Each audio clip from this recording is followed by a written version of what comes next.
Grigory Yefimovich Rasputin was one of history's most famous Russians. He's known as a mystic, a prophet, a healer, but also a degenerate, a womanizer, and a manipulative con man.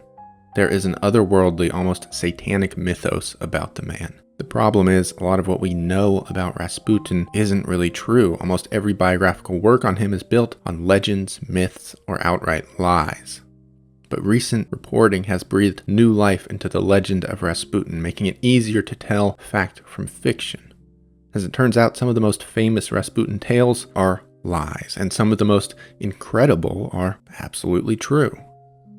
Rasputin was a complicated, terrible, great, and mysterious man. So let's start at the beginning. The Rasputin family's roots lie in the far north of Siberia, a remote region in western Russia. At some point, for some reason, Rasputin's parents moved from northern Siberia to a village called Pokrovskoye. Located in a corner of western Siberia, Pokrovskoye is a tiny village on the river Tura. Indeed, if not being famous as the birthplace of Grigory Rasputin, Pokrovskoye would be entirely anonymous today. In the 1800s, Pokrovskoye would have been the quintessential Russian village, sparsely populated by peasants who mostly spent their time working in fields and going to church. Rasputin's parents fit perfectly into these scenes. His father, Yefim, was a peasant farmer and a church elder. Yefim also worked as a government courier, driving a cart between the nearby cities of Tobolsk and Tyumen. In 1863, Yefim married Anna Parshukova. The couple bore 9 children, 7 of which died in childhood. Grigory was the first to survive. Perhaps being the first surviving child spoke to Rasputin's later seemingly unstoppable will as a force of nature. Perhaps Grigory just got lucky. Indeed, this conversation, luck versus something more, is one that will follow Rasputin throughout his whole life, but we'll get there later. Historians recently found Siberian records to indicate that Grigory Rasputin was born in January of 1869. But for many years, no one knew when he was even born. Really, the first 30-odd years of Rasputin's life are a black hole, shrouded in mystery. No photos exist of him as a child or even without a beard, and there's almost no information about his youth. Indeed, why would there be? Rasputin was born into the anonymous, impoverished life of the Russian peasant. In Siberia, he likely spent his youth as such, working in fields, going to church, eventually getting married early and having as many kids as he could produce. We can assume this, or some version of it, was the bulk of Rasputin's early life. He was uneducated and likely illiterate, as was typical for Siberian peasants at the time. It seems Rasputin was quite hot-tempered and unruly in his youth. As a teenager, he essentially cussed out his local mayor and spent 2 days in the village jail. This is really the only documented information we have about Rasputin's childhood. There are other tales of him stealing horses and committing petty crimes, but none of these have been verified by historical record. At some point, Rasputin began going on small religious pilgrimages to neighboring villages. On one of these journeys, he met a woman named Praskovia Dubrovina. She traveled with him back to Pokrovskoye, where they got married and had 3 children. We don't know much about his wife, but it seems most of her life was spent suffering, directly or indirectly, at the hands of Rasputin. Life with him was not easy. He drank excessively and was a serial womanizer. But Praskovia did stay dedicated to him and supported him till his death. After Rasputin's eventual death and the Russian Revolution, Praskovia and his son Ivan died in a gulag. It was basically a miserable ending to a miserable life. But let's get back to Rasputin, because at some point, his life changed dramatically. No one knows what happened, and no one may ever know. But in his late 20s, Rasputin had a sudden, radical change in his life. He would later write that he had a vision of the Virgin Mary. This vision, or whatever happened, compelled Rasputin to go on a pilgrimage across Russia. It was also during this pilgrimage that Rasputin encountered more mystical, perhaps darker sides of Christianity. You see, in the countryside, Orthodox Christianity was still infused with the sort of undercurrents of paganism. Eventually, Rasputin met an elder named Makary in the town of Verkhoturia. Through Makary, Rasputin met all kinds of fringe and extremist Christian groups, including the Klists. The The Klists were a sect of Christians who infused their teachings with the mystical and occult. Some scholars believe they engaged in group sinning. This was basically a frantic, frenzied sexual orgy. Their idea was that by sinning one could repent, and by repenting you became closer to God. There's nothing to indicate that Rasputin was ever part of the Klists. But these are the types of people he would have seen, and indeed it seems these ideas were foundational in his approach to Christianity. Rasputin eventually returned to Pokrovskaya a changed man, inside and out. He became a vegetarian, claimed to have sworn off alcohol, and began praying more frequently and intensely than ever before. Whatever he was looking for, it seems like he found it, or some version of it anyways. Starting in 1897, Rasputin would regularly just pack his things and wander across the Russian Empire, seeking some sort of religious enlightenment. This type of journey, called a strannik, was actually very normal at the time in Russia. It was likely there were 1 million wanderers across the empire on their own journeys.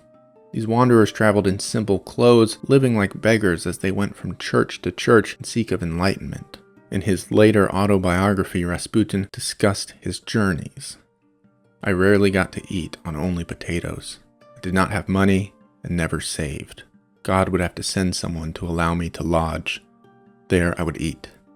More than once I walked to Kiev from Tobolsk, not changing underwear for half a year. Not rarely I walked for 3 days straight, eating only a little. On hot days I imposed on myself the fast. I worked with day laborers. I worked and ran for rest to pray. When I herded horses, I prayed. It all sounds pretty miserable. On his strannik, Rasputin was humiliated by the higher classes of society. He was regularly beaten and robbed by thieves. This time served as Rasputin's school of life, if you will. During these years, he witnessed all parts of Russia and its population, from beggars and thieves in the countryside to aristocrats in Russia's largest cities. He gained a bit of literacy on his travels, but mostly Rasputin learned the scripture by memorization. As he learned and he preached, Rasputin realized he had a gift. Formally trained church officials preached in a way that was rigid and almost abstract, entirely removed from the everyday lives of the people. Rasputin, though, could infuse the scripture with a sort of unrefined peasant perspective that gave the writings a sense of relevance. He preached Russian orthodoxy in a way that was tremendously charismatic to lay people. This unique type of charisma set Rasputin apart from his peers in the church. Rasputin's appearance was also particularly striking. Even in photos, you can tell. He was taller than most and had deep, heavy-set eyes that were a green-gray color. Combined with his long beard, skinny frame, and black clothing, Rasputin realized that his presence held some power. This was something that he astutely honed in on and utilized for the rest of his life. By the early 1900s, Rasputin's preachings had earned him a small circle of followers. These were mostly distant family members and peasants who prayed with him in Pokrovskaya. Rasputin constructed a chapel in his father's root cellar and held secretive congregations there. These meetings fueled rumors, speculation, and even hostility from the village. It was said there were distinctly sexual elements to his church services, which is very likely true based on patterns later in Rasputin's life. And yet, all of this was little more than a beginning for Grigory Rasputin. Word of Rasputin's unique style of preaching quickly spread around Siberia. Put simply, he was a local celebrity. In the city of Kazan specifically, Rasputin earned a reputation as a great spiritual healer. In Kazan, local religious leaders were impressed by Rasputin and arranged for him to travel to St. Petersburg and meet high-ranking bishops in Russia's then capital city. This was in 1904, and Rasputin would have been about 35 years old. Peasant class in Russia, people like Rasputin, carried a version of Christianity that, again, was infused with shades of paganism and the occult.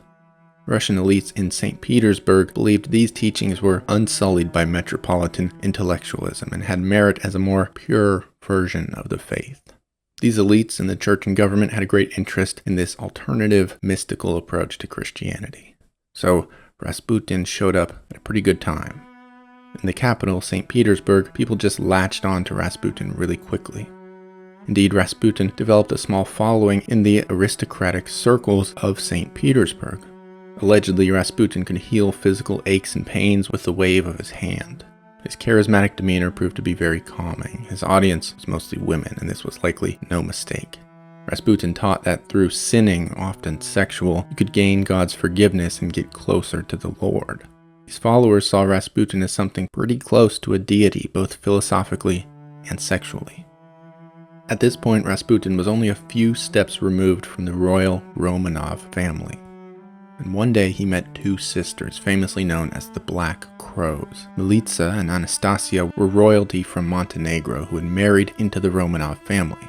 These two sisters introduced Rasputin to Tsar Nicholas and his wife, the Tsarina Alexandra Romanov. The Tsar and Tsarina were perfectly primed for Rasputin to wander into their life for a lot of reasons. And to understand at all why Rasputin would eventually hold so much power over the Romanovs, we do need to understand the royal couple. Because you see, Rasputin was not the Romanovs' first brush with the occult. Before meeting Rasputin, the Tsarina had an advisor named Nizier Philippe. Born in Lyon, France, Philippe was a self-proclaimed mystic and healer. He had been brought to Russia by members of the Romanov family, where he was introduced to the Tsar and Tsarina. Like most aristocrats, they were already quite fascinated with the occult, and so they were immediately taken by Philippe. He served as their advisor, often meeting with the royal family to discuss his visions, prophecies, and what have you. But most importantly, Philippe claimed to have powers that could help Alexandra give birth to a son. Only a man could become the sole ruler of Russia. So as Tsarina, giving birth to a son, an heir to the throne, was basically the only thing expected of Alexandra. But up until she met Philippe, Alexandra had given birth to 4 daughters in a row. The aristocracy and Alexandra herself were very worried that she could not produce an heir. Alexandra authentically believed Philippe had mystical powers that could make her produce a male child. And so he hung around for several years, gaining increasing influence over the royal family. But there's also an increasing distaste for Philippe because he was not Russian. People didn't want some foreign person exercising power over the Russian Empire. Eventually, this kind of boiled over, and the family had to send Philippe back to France. But before Philippe left, he offered one final prophecy. He told the Tsarina not to worry, that God would soon send another mystic in his place. Not long after, Rasputin showed up. So, understandably, perhaps, the Tsar and Tsarina believed Rasputin to be sent by God himself. Meanwhile, Tsar Nicholas had just in that same year survived a sort of mini would-be revolution. There had been violence in the streets and mass strikes across the empire. Nicholas had been forced to make a lot of concessions to the people. He formed a parliament, instituted free public press, and expanded civil rights pretty significantly. Really, the entire Romanov family had almost been deposed. Nicholas was lucky to still be A, in power, and B, alive. When Rasputin arrived, the Tsar was perhaps at his weakest point during his entire rule. He was looking for guidance, for answers, for help. And the Tsarina had long since believed Nicholas to be, well, kind of weak. She didn't find him incredibly fit to rule the empire. So when Rasputin showed up, the Tsar and Tsarina were both quite susceptible to his influence. For all of these reasons, the royal couple basically latched on to Rasputin. Immediately, they were swept up in his presence, and soon Rasputin would begin performing his now famous miracles. Around this time, Alexandra had given birth to her first son, Alexei. The child was born with hemophilia. This disorder was often called the royal disease. So many 20th century European royals had intermarried again and again that it was very common in the bloodline.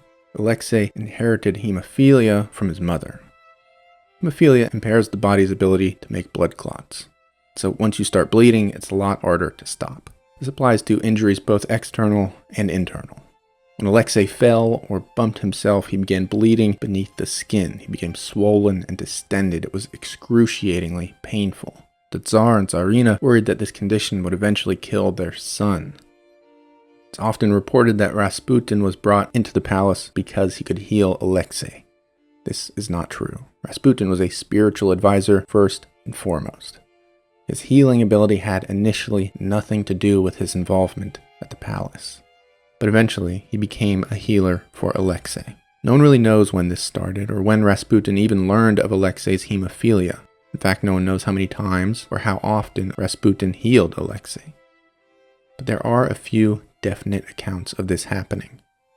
In 1907, the Tsarina summoned Rasputin to pray over Alexei when the child was suffering from internal bleeding. Rasputin prayed, and the next day, Alexei recovered.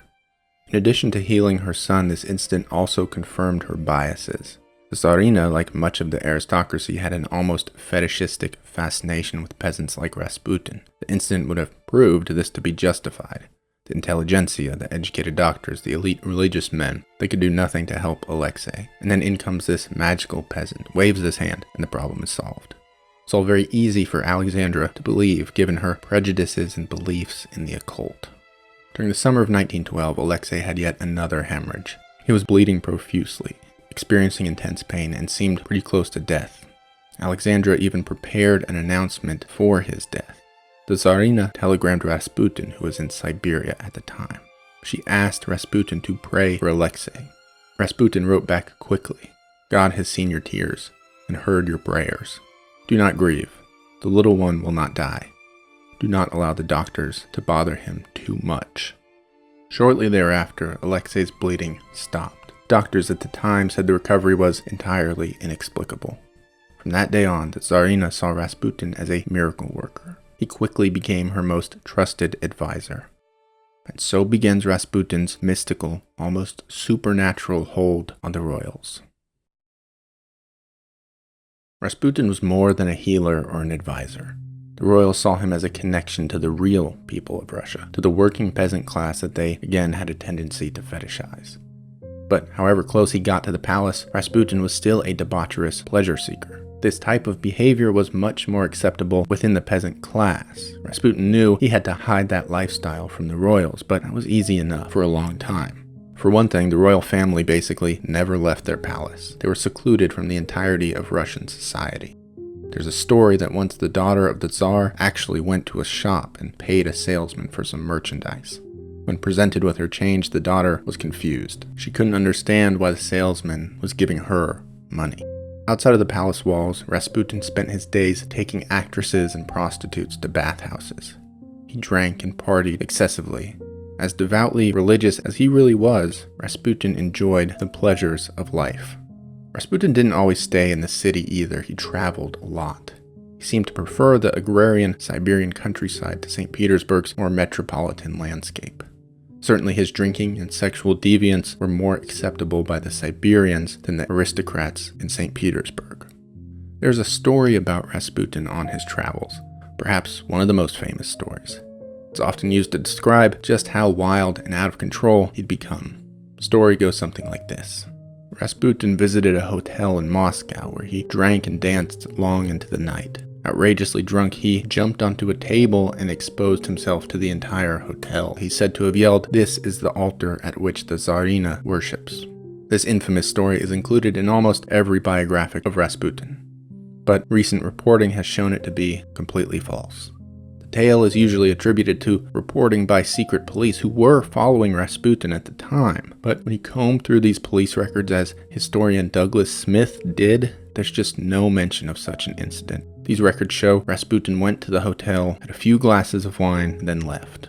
But what Smith did find were letters. There's a police chief who hated Rasputin. Like many in the aristocracy, he saw Rasputin as a peasant who had just infiltrated their world.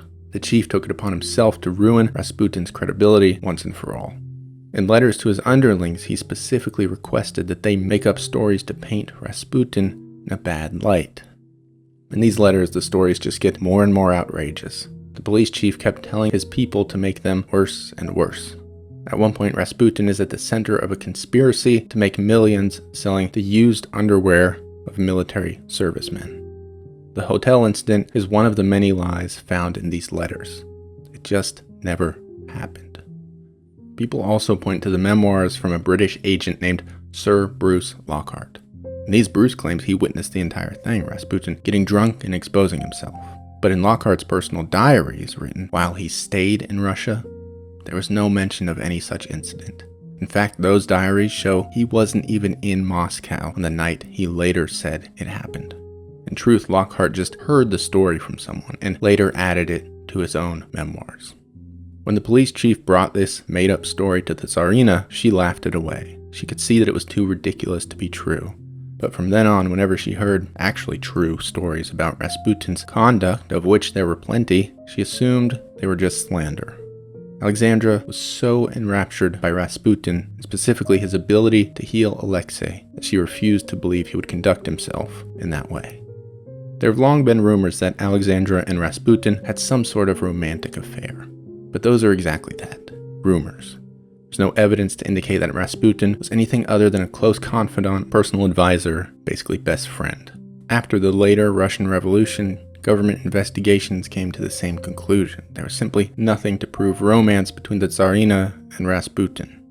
You could say that government wasn't trustworthy, but historians widely agree. They were just friends. There were likewise rumors about Rasputin having seduced the royal daughters. At one point, the daughter's tutor, Sofia Ivanova Tucheva, wanted Rasputin banned from the royal nursery. The Tsarina had her fired. Tucheva took her stories around the royal family, scandalizing high society as rumors began to swirl. Local newspapers printed cartoons of Rasputin seducing the Tsarina with her daughters nude in the background. There's been no evidence to indicate Rasputin ever slept with the Tsarina or her daughters. It almost definitely didn't happen. Regardless, this was when the tide began to turn on Rasputin. In 1914, Rasputin was approached by a woman named Chinoya Guseva outside of his St. Petersburg apartment. Guseva stabbed him in the stomach with a long dagger, screaming into his face, "I've killed the Antichrist." Rasputin ran away, bleeding profusely as Chinoya chased him down the street to attack him again. Eventually, he hit her in the face and got away. Stabbing, by all accounts, should have killed Rasputin. Even by today's standards, surviving a stab wound in the stomach is difficult. In 1914, it was almost impossible. Rasputin had a surgery and spent a long time in the hospital, during which doctors thought he'd probably die. Yet Rasputin miraculously recovered. Years prior, a priest named Sergei Trufanov had attempted to drive Rasputin out of the palace, only to fail and be exiled from St. Petersburg. Guseva was a follower of Trufanov. Although she claimed to act alone, Rasputin believed that the stabbing had been on Trufanov's orders. Guseva was declared not responsible due to insanity, and she was sentenced to an asylum. Although Rasputin survived, it was clear that the aristocracy was beginning to turn on him. You see, Rasputin had never been able to shake his peasant origins. Some St. Petersburg elites believed a peasant had no place in their society. Combined with the tales of his alcoholism and sexual deviance, they were clearly souring on Rasputin. Later in 1914, Russia declared war on Austria and Germany. In response, Rasputin wrote a prophecy in a letter to the Tsar. A terrible storm cloud lays over Russia. Disaster, grief, murky darkness, and no light. A whole ocean of tears. And so much blood. We will all drown in blood. The disaster is great. The misery is infinite. Rasputin went on to publicly double down on this vision, saying, if Russia goes to war, it will be the end of the monarchy, of the Romanovs, and of all Russian institutions. But at the time, Nicholas ignored Rasputin's words. After some difficulties in the war, the Tsar took control of the Russian military himself, and so he played a smaller role in the government. The Tsarina took over much of Nicholas's governing duties, often with Rasputin remaining as her most trusted advisor. In letters to her husband, the Tsarina parroted Rasputin's views and opinions. She advocated for Rasputin's increasing role in the government, referring to him as our friend. However, Nicholas was not very receptive to Rasputin's opinions. Today, it seems that Rasputin had a very, very minor influence in the governing of Russia during the war. Meanwhile, the war was going disastrously for Russia. Millions of Russian soldiers had died. Rumors began to swirl around the aristocracy, rumors blaming the Tsarina and Rasputin for the failing war efforts. The aristocracy could not grapple with the failure being Russia's own fault. So they became convinced that German spies were all around them. The Tsarina herself was German-born, so rumors began flying that she and Rasputin were both German spies. Today, there's been no evidence of this. German records indicate that they never contacted Rasputin. Still, the aristocrats had to blame someone. They couldn't blame Tsar Nicholas. That would be akin to a political and social suicide. They certainly couldn't stand to blame themselves. But here was this poor monk from a peasant's background who had tales of scandal permanently surrounding him. Rasputin was a peasant who had weaseled into the uppermost echelons of society. His mere existence was a threat to the aristocracy. Altogether, Rasputin was an excellent scapegoat. Within 2 years, the Russian parliament was talking openly about their hatred for Rasputin. Monarchist and ultranationalist Vladimir Purishkevich began a campaign of attack.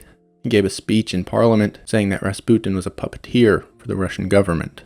Purishkevich said that Russia would never win the war while Rasputin lived. And this speech did not fall on deaf ears. To a certain group of aristocrats, it appeared that killing Rasputin was the only way to turn the tide of the war. Among that group was a young man named Felix Yusupov. The Yusupovs were the richest family in Russia, even richer than the ruling Romanovs themselves, so he had a lot of sway. Felix Yusupov gathered a set of conspirators, including Tsar Nicholas's cousin, Dmitry Pavlovich, and Vladimir Purishkevich himself. Together, they set out to kill Grigory Rasputin. The story of Rasputin's death is something of legend. It usually goes something like this. Felix Yusupov telephoned Rasputin, inviting him to his home, the Moika Palace, for dinner. Flattered, Rasputin agreed, and the three conspirators awaited his arrival in the palace's study. When Rasputin arrived, Yusupov led him to the basement apartment. There, Yusupov offered Rasputin wine and cakes that had all been laced with cyanide. Rasputin drank and drank, and he ate and ate. The cyanide had no effect on him whatsoever. Confused and worried, Yusupov pointed a revolver at Rasputin's chest. He shot Rasputin through the heart, and the peasant man collapsed on the ground. Yusupov and the conspirators left the palace and drove to Rasputin's apartment, intending to make it look like Rasputin had arrived home that night. They rearranged some stuff in the apartment and returned to the Moika Palace. Yusupov went down to the basement to make sure Rasputin was dead. Suddenly, Rasputin jumped violently onto all fours. Screaming and frenzied, Rasputin attacked Yusupov, who ran away up the stairs. Rasputin, crawling on all fours, made his way up the basement steps and out to the courtyard. Vladimir Purishkevich ran out to the courtyard and shot Rasputin twice. Rasputin collapsed in the snow. The conspirators wrapped Rasputin's body in cloth and dumped him in the Malaya Nevka River. 2 days later, police found Rasputin's body frozen in the river. There have been rumors that he was alive when tossed into the river, but there's nothing to actually confirm this. Water was not found in his lungs, as has often been reported. Rasputin, degenerate womanizer and drunkard though he may have been, was little more than a scapegoat for the Russian aristocracy. So after they killed him, nothing really changed. Rasputin was a lot of things, but he wasn't the cause for all of Russia's problems. In fact, Rasputin's prophecies on the war proved to be eerily correct. That war did result in the downfall of Russia. In the Russian Revolution, Tsar Nicholas, the Tsarina, and their children were taken into a basement and shot. The monarchy was destroyed, and Russian institutions were eventually ripped apart. Had Tsar Nicholas listened to Rasputin, the entire world today could be wildly different. It's an interesting what if. Felix Yusupov lured an unarmed man into a basement to kill him in cold blood. It was an act of cowardice, plain and simple. Indeed, the only account we have of the assassination comes from Yusupov himself. And to be honest, it reads like a man trying to justify his own murderous ambitions. A series of events paints Rasputin out to be this devilish, Luciferian figure who is unkillable. Meanwhile, Yusupov plays the heroic archangel, determined to destroy evil no matter how hard he must try. Given the context, it's not just unreliable, it's borderline unbelievable. But we'll never know the truth. Today, lies about Rasputin's life have spread like wildfires. But thanks to one historian, we're starting to get some genuine answers. For a long time, Rasputin was a purely mysterious figure in history. Lies, speculation defined his life. But recently, the historian Douglas Smith published a 900-page book about the man. In researching for his book, Smith traveled all across Russia, from Rasputin's birthplace of Pokrovskaya to the site of his death in St. Petersburg.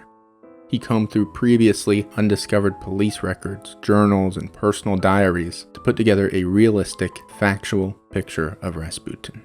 Smith's book has been the main source of information for this video. Above all things, Rasputin was complicated. He was a drunkard. Rasputin loved little more than he loved wine. He was a serial sexual predator. Virtually any woman who sat down next to him would be groped and grabbed. Rasputin was accused of rape on at least one occasion. Throughout his life, he cheated on his wife perhaps hundreds of times. You could say he was a deranged madman. Rasputin believed he could heal those around him with the touch of his hands and often took money in exchange for doing so. But Rasputin was enormously generous, endlessly so. He casually accepted these bribes only to turn around, give that bribe money to beggars and peasants. By the measure of his time, Rasputin was immensely tolerant. He accepted homosexuality in the church and was accepting of Muslims and Jews, saying everyone was a child of God, searching for the same truth. Rasputin was a dedicated pacifist, warning against armed conflict repeatedly throughout his life. He was humble, proud to be a peasant, and favored the rural countryside to his large St. Petersburg apartment. It is my opinion that Rasputin cared little for the material things in life, but was infatuated by sensation.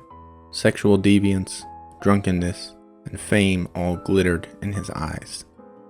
I do not believe he was a good person, but I believe he had perhaps admirable traits. Historical figures are not characters or cartoons. They're just people. They're messy and complicated. These are just guesses, though, and my assessment of Rasputin as a man should hold very little weight. Informed though my thoughts may be, Rasputin and the legend of Rasputin have been very intentionally constructed. On one side, you had the aristocratic conservatives who hated Rasputin. He was a peasant who had no sense of propriety and had sniveled his way into their world. They did not want nor need any other common people seeing his example and following suit. So the aristocracy worked hard to spread any potentially damaging rumor or anecdote about Rasputin. But in response, the progressive commoners did the same. The more the aristocrats hated Rasputin, the more these people heroized him. The tales of his generosity and humbleness may be just as exaggerated as those of his deviance. Rasputin and his persona fit right into the cultural context of his time, for better or for worse. The Russian people were massively interested in figures like Rasputin, figures of the occult, of the mystical. There was a sense in Russia that the devil walked among men in a very real way. The famed artist Mikhail Vrubel painted demon after demon. The composer Alexander Scriabin believed that the devil was genuinely working through his music. These were big names and Rasputin fit in well. Still, one question remains. How was Rasputin able to heal Alexei? No one really knows. To this day it remains a mystery and likely always will. Primary sources on the subject are all contradictory. Some say he had no effect on the boy's health. Others say he could wave his hand and miraculously stop Alexei's bleeding. There are also theories, almost certainly untrue, that his healing was some part of a conspiracy. These theories posit that Rasputin was working with a woman named Anna Vyrubova, who was a close confidant of the queen. Allegedly, Rasputin and Vyrubova would give Alexei poison to induce bleeding. This would cause the Tsarina to panic and call upon Rasputin to heal her son. Vyrubova and Rasputin would stop administering the poison. Alexei would become healthy again, and it would appear that Rasputin's mystical powers were at play. There's no evidence to indicate this conspiracy theory is true at all. It is yet another legend. It's been speculated that the doctors were giving the boy aspirin, which we now know is a blood thinner. Rasputin often ordered the doctors to leave Alexei alone. By disallowing the use of aspirin, Rasputin may have inadvertently helped Alexei's blood clot faster. Again though, just speculation. Perhaps the best possible explanation, and it too is just speculation, is one of the mind-body connection. Today scientists are learning more about how one's mental state can genuinely affect their physical body. If Alexandra truly believed Rasputin could heal her son, Alexei would likely have felt that same sense of security. This could have resulted in basically a placebo effect. Even if we ignore every single half-truth and maybe lie about Rasputin, we are left with a truly incredible life story. Here we have an anonymous peasant who should have died in a ditch, but instead, he literally walked from a field right into the royal palace. He rose from the lowest dredges of society to sit next to the throne, purely on the merits of his own will. If there was a case for genuine prophecy, perhaps it could be made in Rasputin. Whether he was exceedingly intelligent or something more, it cannot be denied that his predictions about the fall of Russia and the death of the royal family were absolutely entirely correct. That alone is verifiable, and I think pretty remarkable. Rasputin was villainous and cunning. He could be good, but he was not a good man. He was powerful in ways history has rarely seen and that logic struggles to explain. There are a lot of lies about Grigory Yefimovich Rasputin, but to make an incredible, perhaps horrifying tale of his life, all we need to do is tell the truth.